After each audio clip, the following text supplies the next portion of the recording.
Hi, welcome to the Jump In. My name's LoganSama. This is a brand new show dedicated to, of course, the FGC and the international communities built around them. I want to welcome Kim1234 and ShadyK, who are basically the guys that have helped put this thing together. We're going to be coming to you every week with regular content. Hello, guys.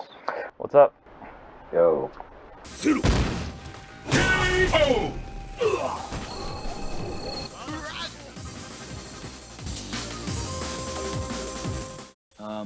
The responsibility of being a commentator. Everyone's got their opinions on it. We're going to come at this from different angles as well. Obviously, myself as a presenter / sometimes commentator, and you guys as sometimes stream monsters and people involved in the community in general. Kim, what's your thoughts on the standard of commentary at the moment in the FGC? I kind of feel that there is a pattern amongst the majority of the commentators. I can't even date back when it started, but it's at least a couple of years, like 3 years or something. It's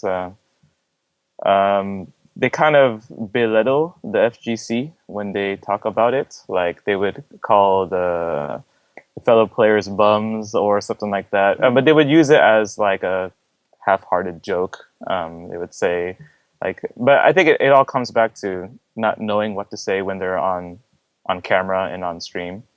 Like they would talk about the moves that's happening on the screen on the stream, and then they would talk about just FGC things like us being poor and us being not esports and stuff like that. And it's a huge pattern that kind of bothers me because obviously I'm not saying I'm like Captain Professional or anything, but when I hear that, it doesn't really make me feel good about the direction that we're going in. And that's just my honest opinion.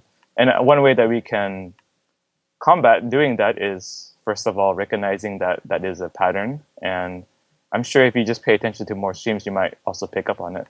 I mean, I came from playing Street Fighter at a 7-Eleven, and I would skip school to go there.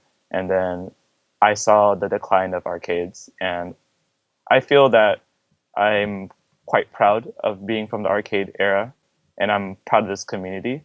And I feel quite insulted when people speak of our community in that way, because I don't really know if this is even true, to be honest, but Japan has arcades that are still thriving right now, but I honestly don't know if they ever dealt with the struggle that Americans dealt with. We saw our arcades die, and we played some games that we didn't even like for like 7 years before Street Fighter 4 came out. And I imagine in Japan, they probably had the games that they liked, and they were still able to play at a pretty high level after work or whatever. So anyway, my point in all of this is I don't like it when our community is being belittled, even if it's a funny joke. Yeah. That sort of self-depreciating humor generally comes from like a lack of personal belief. Now, I don't mean that as an individual personal belief, but more in a sense of like a lot of people don't believe that we can be esports or that we should be, or you know, the players are ever going to earn any decent money from this, so we're always going to be bums or whatever. Whatever is manifesting that. That's generally what that sort of self-depreciating humor comes from, you know.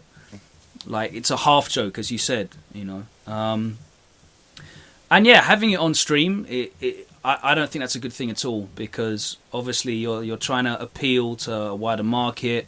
You're trying to appeal to sponsors and corporate partners. You're trying to appeal to the viewership, and it's like you're sort of using the lowest common denominator type of humor that you can do. That sort of, you know, let's make a joke of everything, and then hopefully we'll get a reaction out of the crowd, out of the audience. And I feel that there's a lot more that can be done, because one of the major problems that I find with the FGC in terms of spreading its influence is just the lack of understanding of how the games work. And if people maybe tried to spend a bit more time sort of analysing what's going on and how to play the game, not how to do the moves and how to do the combos, but you know, that's all stuff that you can learn on your own in isolation. But that thing that we had in the arcades of learning how to actually play the game and play against people, That's something that players have in their brain. Like, we've learnt that through putting hours and hours of playing against other people. And I think if we try to maybe convey that a little bit more, why is someone doing something? Why is this working? Why is this maybe not working? Some analysis like that would be, a lot more helpful, and I think it'd definitely be a lot more useful rather than spending your time sprouting memes and tropes and making fun of people or whatever you want to do. I think there's so much room there to keep it informative but also entertaining, and maybe go into a bit more depth about the game as a whole, because fighting games are still so misunderstood by other gamers. People just think it's the person that can do the moves. If I can do the fireball every time when I'm playing, then I'm the best player at Street Fighter, which is generally the case if you're in like your local video store, not like your arcade. When you just back in the day when you had the single stand-up Street Fighter 2 machine, and like if you could do a Dragon Punch every time, you're the best player. That mentality still prevails amongst the masses. So I think maybe spreading more information would be a much better use of the time on streams. But that's generally more something that I find when you have people on stream commentating that aren't not full-time commentators, but like recognised commentators. That's generally when you get sort of two people looking to fill time and they don't really know how to, so they start end up sort of going back and forth into jokes. What do you think about that? Do you think there's a noticeable difference between the recognised commentators that are out there, your Ultra Davids, your James Chens, your Ski Sonics, your Z's, than obviously the other people that jump on and are maybe sort of filling time? We kind of fucked ourselves, right? I mean, when Twitch is just getting big and streaming in general is getting big. You guys remember tournaments where we just had random commentators. We just like, hey, can you speak English? All right, commentate this game that you know nothing about. And we kind of lowered the bar excessively, right? So badly that now that when we have any even reasonably good commentator, it's just acceptable now. I think that was the main problem. It's just we've had so much trash that now we're getting a little bit of good, a little bit of that, and then we're just fine the way it is. And I don't think it should be like that. It's a difficult balance though, because like most people in the FGC want to play, right? So getting people that are willing to sit in front of a camera and a screen and not actually take part definitely. For a long period of time is difficult. So a lot of the time you do, like, you're having to sort of drag people. I know from me running weekly events, it's a lot of a case of like, quick, can you, like, you've just played your game, come and commentate for a couple of matches. Do you mind come and you naturally find people. So the sort of people that are willing to actually take the time to commentate are not always the people that you want to maybe to have the time to commentate. So that's just a fundamental problem with organization and all that. And of course. And it always comes down to money, obviously, because it's hard work sitting there 8 hours and 8 hours straight talking, concentrating as well, and being interesting. Yeah, of course. And yeah, you mentioned the money thing. Like you look at the production level of esports in general,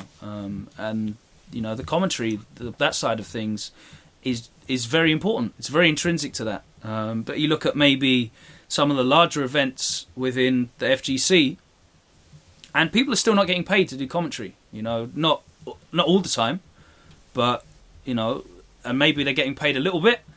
But if I'm going to give up my whole weekend and not play, and not even get to play casuals with the players there, and not get to have a social interaction, because that's the great thing about the FGC. Like, you can actually go to an event and see all the top players, interact and money match them and what have you. If you're going to give all of that up and go to this event and have it there in front of you and not do any of that, not participate, and literally sit at this table away from everyone else for 8 hours a day, I definitely think you should be compensated for that. And I have to give big props to Arms House in Europe, because they definitely look after their commentary team, and they make us feel like a really important part of the show, and respect to that. But I know for a fact that in a lot of other events, they're not treating people the same, with the same sort of economic respect, I guess. Oh yeah. What's it the like? only people I can even think of getting compensation, like even being flown out, it's just Ultra David and James. That's even that word sounds bad. Like compensation. Like it's like No. you're not getting paid, you're getting compensated. Yeah. Yeah. You know? That's what it is. Yeah. What's it like in Japan? Like, I know obviously Papatawa's really well known, and I've seen him flying around to different things. But in Japan, like, do those guys get paid for their commentary, or what goes on? Well, he gets paid. He gets paid for sure. But it's because of the culture. It's a little bit more difficult to find people eager to jump on the mic. And even if they do jump on the mic, you're not going to be getting some unique commentary. You might be getting some, like, you just met them for the first time, and then everyone that talks, they sound all the same. Not because that's how they are, who they are, but that's just how the culture is. You can't just put yourself out there, and I mean, you just kind of have to respect that. It's just a cultural difference, And unfortunately, that's in my opinion, it's a bit unfortunate because the FGC needs to show their uniqueness, and it's a bit difficult because when other people think about Japanese players, they only have game footage. They don't have anything about their past, their interests, or anything. They might have a little bit, but it's really nothing. We don't know the players, and of course you've recently put together a couple of videos trying to get to know some of these players. Is that why you did that then, I guess? Yeah, it's a big focus that I'm trying to do now, because I feel that high level like skill and stuff like that, it's all interesting, but it's all over YouTube anyway. Like now it's not even special anymore. I remember like back in the day there would be like a VHS tape of like high level Alpha 3 footage from Japan, and that was like really hard to get. But now you can just go to any channel and you'll find like pirated videos of Twitch streams and stuff like that. But the one thing that's missing is that you don't know anything about these players. You've seen them for like 6-10 years. You don't know anything about them. Yeah, no storylines, right? It sucks. Like, so it's a passion of mine to get these guys to not open up, because they can do that. They just need to like think about it. Actually, just to be like, hey, like people actually want to know about us, and then once they realize that, they might actually open up a little bit more. I think I'm just trying to open up the floodgates. I think that goes more towards as well the presentation of FGC events and how they can be possibly improved. I always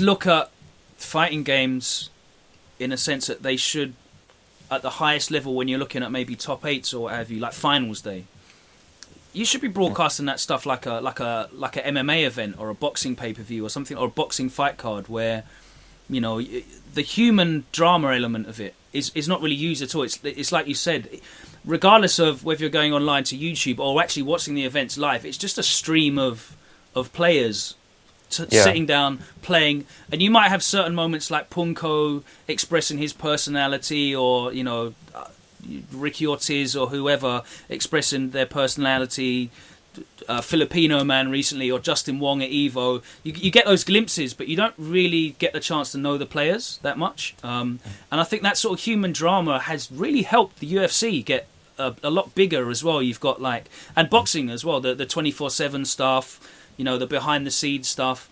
And that actually brings me to another point that we wanted to talk about as well, the Snake Eyes stuff that he's been doing recently with Red Bull. Have you guys had a chance to check out those videos?